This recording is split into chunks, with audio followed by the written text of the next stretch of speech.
برطانوی شاہی خاندان کی بہو میگن مارکل کا اوپرا وینفری کا تہلکہ خیز انٹرویو، شاہی خاندان کے راز افشا کر دیے، بجلیاں گرا دیں، کہا شاہی خاندان کی جانب سے انہیں تحفظ نہیں ملا۔ شاہی خاندان کو یہاں تک تحفظات تھے کہ شادی کے بعد ان کے بچے کی رنگت کتنی کالی ہوگی۔ شاہی خاندان کا حصہ بننے کے بعد انہیں خاموش کرا دیا گیا۔ نہیں جانتی تھیں کہ شاہی خاندان کا فرد ہونا کیسا ہوتا ہے۔ انہوں نے کہا کہ وہ مزید زندہ نہیں رہنا چاہتی تھیں، ان کی کردار کشی کی گئی۔ میگن مارکل نے کہا کہ ان کی اور ہیری کی شادی باضابطہ تقریب سے 3 دن پہلے ہو چکی تھی۔ شاہی خاندان سے متعلق تصور اور حقیقت میں بہت فرق ہے۔ ملکہ برطانیہ سے پہلی ملاقات رسمی نہیں تھی۔ شاہی خاندان نے مشکل وقت میں ذہنی سکون کے لیے ان کی مدد نہیں کی۔ یہ دعویٰ غلط ہے کہ شہزادی کیٹ ان کی وجہ سے غم زدہ ہوئی، در حقیقت میں نشانہ بنی۔ شہزادی کیٹ نے معافی مانگی، غلطی تسلیم کی اور انہیں پھول بھی پیش کیے۔ شہزادی اور ان کے شوہر شہزادے ہیری کا یہ انٹرویو امریکہ میں نشر کیا گیا۔ انہوں نے شہزادے ہیری کے متعلق کیا کہا، جانتے ہیں جیو نیوز کے نمائندے واجد علی سید سے۔ واجد علی سید، بتائے گا شہزادہ ہیری اور ان کی اہلیہ نے لیڈی ڈیانا کے متعلق کیا کہا؟ دیکھیے، یہ ایک پہلا انٹرویو تھا جو بطور کپل ان کا نشر کیا گیا یہاں پر، جس میں میگن اور ہیری کی ذاتی زندگی کے بارے میں گفتگو ہوئی۔ اس میں میگن کو شاہی خاندان کے اندر کس طرح ٹریٹ کیا گیا اور کس وجہ سے انہوں نے فیصلہ کیا کہ انہیں شاہی خاندان چھوڑ دینا چاہیے، اس حوالے سے گفتگو ہوئی۔ اس کے باوجود کہ ہیری کو شہزادے کا خطاب حاصل ہے، ان کی اولاد کے بارے میں یہ شاہی خاندان کے اندر یہ تحفظات پائے جاتے تھے کہ وہ کس رنگ اور نسل کے ہو سکیں گے، کیونکہ میگن جو ہے وہ افریقن امریکن بھی ہیں، وہ ایکٹریس بھی ہیں، وہ ڈیورس بھی تھی، تو اس قسم کے جتنے بھی وہ ایکلیئرز تھیں وہ وہاں پر موجود تھیں، جس وجہ سے شاہی خاندان کے اندر یہ ساری تحفظات پائے جاتے تھے۔ جب ہیری نے یہ فیصلہ کیا کہ وہ کینیڈا جائیں گے، تو اس کے بعد سے شاہی جو خاندان ہے انہوں نے ان کی سیکیورٹی بھی واپس ان سے لے لی گئی۔ اس وجہ سے وہ کینیڈا سے پھر دوبارہ امریکہ منتقل ہو گئے تاکہ وہ اپنے خاندان کا تحفظ کر سکیں۔ یہ انہوں نے اس کے اپنے انٹرویو کے اندر بتایا، اور دیگر گفتگو میں انہوں نے یہ بھی بتایا کہ پرنسس ڈیانا کو اچھے الفاظ میں یاد کیا گیا ہے۔ دونوں ہی جو کپل ہیں انہوں نے اس حوالے سے بات کی اور کہا کہ وہ شاید اس صورتحال سے افسردہ ضرور ہوتی، لیکن وہ اس کپل کی جو ہے وہ ان کی خوشی میں شریک ضرور ہوتی ہیں، وہ اس کے لیے خوش ضرور ہوتی ہیں۔ اسی طرح ہی انہوں نے ملکہ کے بارے میں بھی ایک تعریفی کلمات کا استعمال کیا اور کہا کہ خاندان جو ہے وہ ایک طرف ہے جس میں ملکہ بھی شامل ہے، لیکن اس خاندان کو شاہی ادارے کو جو چلانے والے لوگ ہیں وہ اور ہیں، اور وہ انہوں نے ہی ان کے لیے مشکلات جو ہے وہ پیدا کی اور وہ اسی وجہ سے وہ ان مشکلات کا شکار ہوئے۔ جی بہت شکریہ واجد علی سید، آپ نے اپڈیٹ کیا برطانوی شاہی خاندان کی بہو میگن مارکل کا اوپرا وینفری کو تہلکہ خیز انٹرویو، جس میں کہا کہ آزاد ماحول میں گفتگو کرتے ہوئے وہ اچھا محسوس کر رہی ہیں کہ کوئی ان کی ٹوہ میں نہیں ہے۔ انہوں نے یہ بھی کہا کہ جب وہ 5 ماہ کی حاملہ تھی تو انہیں خودکشی کے خیالات بھی آتے تھے۔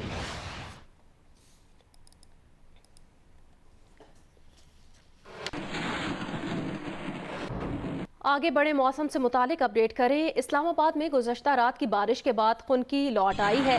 سوات اور آزاد کشمیر کے مختلف علاقوں میں وقفے سے بارش کا سلسلہ جاری ہے، جبکہ پہاڑی علاقوں میں برف باری بھی ہوئی ہے۔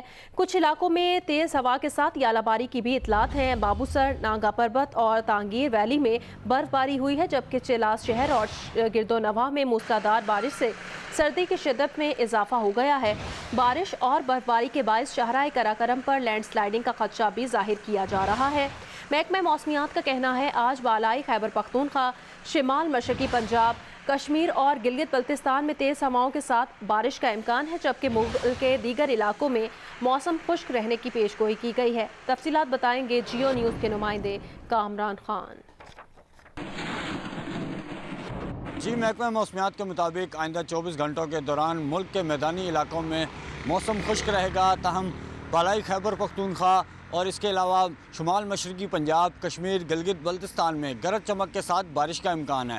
اسلام آباد کے موسم کی ہم بات کریں تو گزشتہ رات اسلام آباد میں کافی تیز بارش ہوئی ہے، جس کے بعد موسم جو ہے وہ ابھی صبح کے اوقات میں کافی خوشگوار ہو گیا ہے۔ محکمہ موسمیات کا کہنا ہے کہ آئندہ 24 گھنٹوں کے دوران اسلام آباد کا موسم جزوی طور پر ابر آلود اور ساتھ ساتھ بارش کا بھی امکان ہے۔ جی، آزاد کشمیر کے دیگر علاقوں کی طرح نکیال میں بھی بارش کا سلسلہ جاری ہے۔ مزید بتائیں گے نکیال آزاد کشمیر سے جیو نیوز کے نمائندے عبدالقیوم طاہر۔ جی بالکل، آزاد کشمیر کے دیگر علاقوں کی طرح نکیال میں بھی موسم ابرآلود ہے، سیاہ بادل چھائے ہوئے ہیں اور یخ بستہ ٹھنڈی ہوائیں چل رہی ہیں، جس کی وجہ سے پہاڑی علاقوں میں سردی کی شدت برقرار ہے۔ مختلف علاقوں سے کہیں تیز اور کہیں ہلکی بارش، یالہ باری اور تیز آندھی چلنے کی بھی اطلاعات ہیں۔ محکمہ موسمیات کے مطابق آزاد کشمیر کے بالائی علاقوں میں برف باری جبکہ دیگر علاقوں میں گرج چمک کے ساتھ بارش اور یالہ باری کا امکان ہے۔ تاہم زیادہ تر علاقوں میں موسم خشک رہے گا۔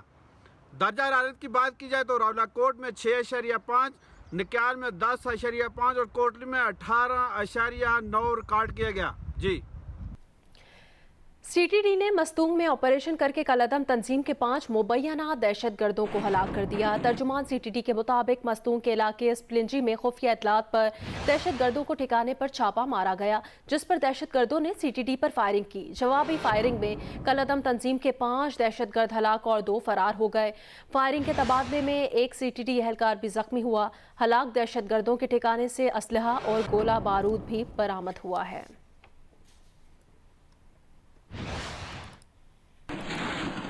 اسلام آباد کے سیکٹر G13 میں پولیس موبائل وین پر موٹر سائیکل سواروں کی فائرنگ سے ایک پولیس اہلکار جاں بحق اور 2 زخمی ہو گئے۔ شہید ہیڈ کانسٹیبل کی نماز جنازہ ادا کر دی گئی ہے۔ پولیس کے مطابق سیکٹر G13 میں اہلکار معمول کی چیکنگ پر تھے۔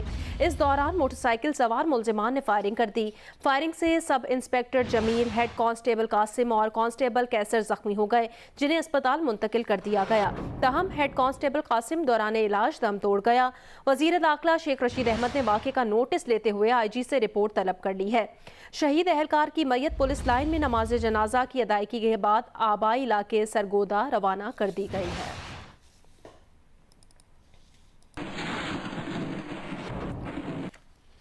نواب شاہ کے قریب کراچی سے لاہور جانے والی شاہ حسین ایکسپریس حادثے سے بال بال بچ گئی۔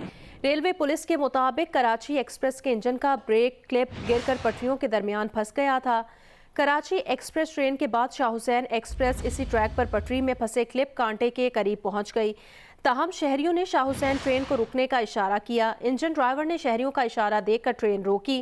ریلوے ٹیکنیکل ٹیم نے بریک کلپ کو نکال کر ٹریک کلیئر کر دیا۔ شاہ حسین ایکسپریس مسافر ٹرین آدھے گھنٹے بعد روانہ کر دی گئی۔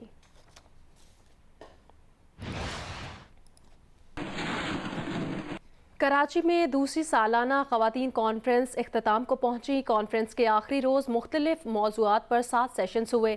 احوال بتائیں گے رانا جاوید۔ کراچی آرٹس کونسل میں دوسری سالانہ خواتین کانفرنس کے آخری روز 7 سیشنز ہوئے، جن میں عورت پر تشدد کیوں، خواتین کی صحت، تعلیم، سوشل اور ڈیجیٹل میڈیا میں کردار اور خواتین کی تخلیقی صلاحیتوں کے موضوعات پر گفتگو ہوئی۔ مختلف شعبہ حیات زندگی سے تعلق رکھنے والی خواتین کے ساتھ ساتھ مزدور طبقے کی خواتین نے بھی شرکت کی اور اس بات پر زور دیا کہ خواتین ہیروز کی کامیابی کی داستانیں بطور رول ماڈل سنائے جانے کی ضرورت ہے۔ کانفرنس میں رقاصہ شیما کرمانی کی پرفارمنس بھی پیش کی گئی۔ کانفرنس کے اختتام میں خواتین کے حقوق کے حوالے سے تھیٹر ڈرامہ دستک پیش کیا گیا۔ میں چاہتی ہوں کہ آپ مجھے بس اجازت نہیں کر دینا پلیز۔ میں تمہارے ابا سے اجازت لوں کہ وہ تمہیں ناچنے کے مقابلے میں ناچنے کی اجازت دے دیں؟ ہاں، تو اس میں حرج کیا ہے؟ وہاں اور لڑکیاں بھی تو ہوں گی۔ دوسری خواتین کانفرنس میں پاکستان کی ترقی اور معاشرے کی تعمیر میں اہم کردار ادا کرنے والی خواتین کو خراج تحسین پیش کیا گیا۔ میرپور خاص میں گزشتہ 63 سالوں سے باقاعدگی سے منعقد ہونے والی پھولوں کی سالانہ نمائش 3 روز تک شہریوں اور طلبہ کی توجہ کا مرکز بنی رہی۔ رپورٹ کریں گے جیو نیوز کے نمائندے محمد خالد۔ رنگ اور خوشبو لیے پھولوں کی یہ سالانہ نمائش دراصل موسم بہار کی آمد کا بھی اعلان ہے۔ نمائش گلستان بلدیہ میں 3 روز جاری رہی، جس میں پھولوں کی مختلف موسمی اور سدا بہار اقسام کی بڑی تعداد رکھی گئی تھیں۔ اس دفعہ 300 سے زیادہ ویرائٹیز ہم نے اس کو کیا ہے اور ہمارے پارٹیسپیٹ جتنے تقریباً 10 پارٹیسپیٹ ہیں۔ پھولوں کی اس کہکشاں میں گلاب اور گیندے کے علاوہ پٹونیا، ڈہلیا، سینیریا اور ہولی ہاک نامی پھولوں کی دلکش رنگوں والی کئی اقسام بھی موجود تھیں، جو یہاں آنے والوں کی دلچسپی کا خاص مرکز رہیں۔ یہ پہلی بار اتنے سارے پھول ایک جگہ دیکھنے کو ملے۔ اسٹڈی بھی آج ہم نے اس فلاور کے بارے میں کی تھی۔ پھولوں کی نمائش کے دوران ایک جانب لوک فنکاروں نے اپنے فن سے سما باندھ رکھا تھا، تو دوسری جانب طلبہ کا بینڈ دھنیں بکھیرتا رہا۔ پھولوں کی یہ نمائش ایک صحت مند تفریح کے ساتھ اب اس شہر کی خوبصورت روایت بھی بن چکی ہے۔ محمد خالد، جیو نیوز، میرپور خاص۔ پاکستان میں کرونا وائرس سے مزید 22 افراد انتقال کر گئے۔ National command and operation centre کے مطابق 24 گھنٹے کے دوران کرونا کے 1592 نئے مریض سامنے آئے۔ 7 مارچ کو کرونا کے 34,347 ٹیسٹ کیے گئے۔ مثبت کیسز کی شرح 4.6% رہی۔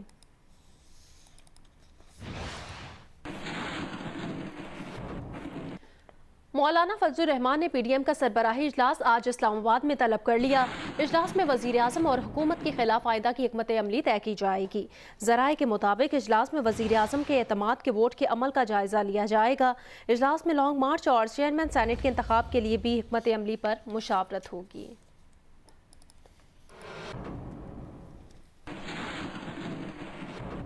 مسلم لیگ نون کی نائب صدر مریم نواز نے کہا کہ آپ 2 تھپڑ ماریں گے، ہم آپ کو 10 تھپڑ ماریں گے۔ نون لیگ کی قیادت کے ساتھ طوفان بدتمیزی مچایا گیا، وہ نون لیگ پر قرض ہے، آپ کو اس کی قیمت چکانا پڑے گی۔ نون لیگ کے اجلاس کے بعد میڈیا سے گفتگو میں مریم نواز نے کہا کہ پاکستان کی ایجنسیز کو استعمال کر کے اپنے ہی اراکین کی گردنوں پر تلواریں رکھ کر جس طرح اعتماد کا ووٹ لیا گیا، اس کی کوئی قانونی، آئینی اور سیاسی اور اخلاقی حیثیت نہیں۔ مریم نواز نے کہا کہ اعتماد کا ووٹ لینے کے لیے زبردستی 2 MNAs کو گولڑا میں 4 گھنٹے تک ایک کنٹینر میں بند کر رکھا گیا۔ انہیں ایجنسیز کے لوگوں کے ہاتھوں مجبور کیا گیا کہ وہ عمران خان کو ووٹ دیں۔ آپ کو اس کا جواب دینا ہوگا۔ وفاقی وزیر اطلاعات شبلی فراز نے مریم نواز کی جانب سے پی ٹی آئی کے اراکین کو حبس بیجا میں رکھنے کے الزامات کو لغو اور بے بنیاد قرار دے دیا۔ جیو نیوز کے پروگرام نیا پاکستان میں گفتگو میں کہا، پی ٹی آئی ہار گئی تو ٹھیک، وزیر اعظم کو اعتماد کا ووٹ ملا تو متنازع ہو گیا۔ یہ بگلے بجا رہے تھے کہ اعتماد کا ووٹ نہیں ملے گا، یہ سمجھتے ہیں دنیا کی ان باتوں پر یقین کر لے گی۔ جن ارکان کا مریم نواز حوالہ دے رہی ہیں ان کو سامنے لے آئیں۔ یہ لغو باتیں ہیں، یہ بالکل فضول باتیں ہیں جو کہ انہوں نے کی ہیں۔ جہاں تک کہ الیکشن کا تعلق ہے، آپ نے دیکھا، ساری قوم نے دیکھا کہ جس اعتماد اور جس جوش و جذبے کے ساتھ ہمارے ممبران، چاہے وہ ہمارے الائز ہوں، چاہے وہ ہماری پارٹی کے لوگ ہوں، وہاں پہ موجود تھے اور پہلے سے زیادہ کی تعداد میں موجود تھے۔ اب یہ بات ظاہر ہے کہ ان کے لیے پولیٹیکل امبیرسمنٹ ہوئی ہے، جس میں کہ یہ بغلیں بجا رہے تھے کہ ان کو اعتماد کا ووٹ نہیں ملے گا۔ لائن ہے وہ 2 MNAs کو نام لے، ان کا کوئی وہ انویزیبل لوگ تو ہے نہیں۔ پیپلز پارٹی کے چیئرمین بلاول بھٹو زرداری نے کہا، عمران خان کا اعتماد کا ووٹ لینا مذاق تھا، وہ اکیلے ریس میں دوڑے اور بولے کہ جیت گئے ہیں، لیکن اس میں بھی دھاندلی ہوئی۔ اسمبلی میں موجود اپوزیشن ایک رکن کے اس الزام کی تحقیقات ہونی چاہیے کہ جتنے ووٹ بتائے گئے اندر اتنے لوگ نہیں تھے۔ وفاقی وزیر اور پی ٹی آئی کے رکن قومی اسمبلی غلام سرور خان نے کہا، عوام بھی ہم سے ناراض ہیں اور ارکان اسمبلی کے بھی کچھ تحفظات ہیں، مگر ہم حکومت کے ساتھ ہیں۔ انہوں نے یہ بات جیو نیوز کے پروگرام جرگا میں گفتگو کرتے ہوئے کہی۔ جنرل پبلک بھی ناراض ہے ہم سے، بے پناہ اصلاحات، بے پناہ محنت اور کوشش کے باوجود، اور جو اکنامک کرائسس تھا، جو مہنگائی تھی، جو بے روزگاری تھی، اور جو مطلب خامیاں، کوتاہیاں، غلطیاں ہم میں تھیں۔ جس طرح MNAs کے ناز نخرے نون میں یا پیپلز پارٹی میں برداشت کیے جاتے ہیں، جس طریقے سے انہیں اکوموڈیٹ کیا جاتا ہے، جس طریقے سے ان کی جائز ناجائز ضروریات یا خواہشات کا خیال رکھا جاتا ہے، اس طرح یہاں نہیں رکھا جاتا۔ لوگوں کے کنسرن ہیں جو کہ ریئلائز کیا ہے، پرائم منسٹر نے بھی ریئلائز کیا ہے کہ انڈیو امپورٹنس تھی بیوروکریسی کی بھی، اور جو جس رسپیکٹ کے مستحق تھے